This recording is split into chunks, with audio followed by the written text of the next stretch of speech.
کولبر به افرادی گفته می شود که برای کسب درآمد زندگی خود به حمل اجناسی بین دو طرف خط مرزی مبادرت می ورزند.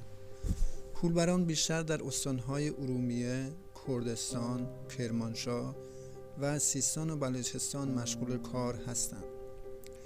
کولبران به خاطر بیکاری و از روی ناچاری و در قبال دستمزد ناچیز اقدام عبور از مرز و حمل و ورود کالا می کنند. کالای مورد نظر بر روی پشت کولبران یا از طریق حمل با حیوان بارکش از مناطق صعب العبور مرزی به داخل شهرها و روستاهای مرزی انتقال داده می شود. بیشتر این اجناس تلویزیون، کولر، بخاری، سیگار، لاستیک، خودرو، پوشاک و منسوجات می باشند. کولبری در مناطق محروم و مرزی بیشتر رواج دارد و جز یکی از خطرناکترین کارها محسوب می شود. کولبران را هم جوانان، هم از دختر و پسر و هم افراد میانسال تشکیل می دهند که فقط برای اموال معاش روزانه خود روی به این شغل خطرناک آوردند. بازه سنی این کارگران مرزی بین 13 الی 60 سال می باشد.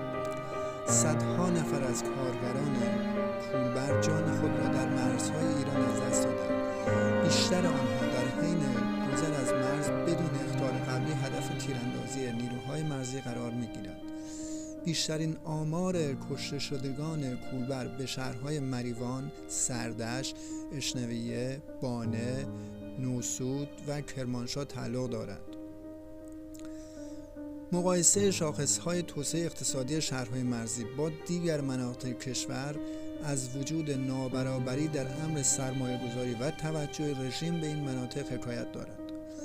مقایسه شاخص‌های توسعه اقتصادی استان‌های مرزی با دیگر مناطق کشور به دلیل فراهم نبودن زیرساخت‌ها و عدم توسعه صنعتی این مناطق باعث روی آوردن مردم به این شغل پرمخاطره است.